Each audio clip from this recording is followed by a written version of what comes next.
রাসূল পাক সাল্লাল্লাহু আলাইহি ওয়াসাল্লামের মিলাদ যদি না হতো তো আজকে কায়নাতে কিছুই হতো না।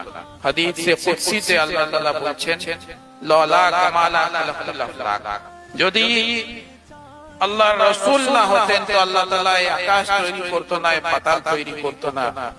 যা কিছু আছে সব কিছু রাসূল পাকের সাথে, সব কিছু ওনার সাথে আসছে।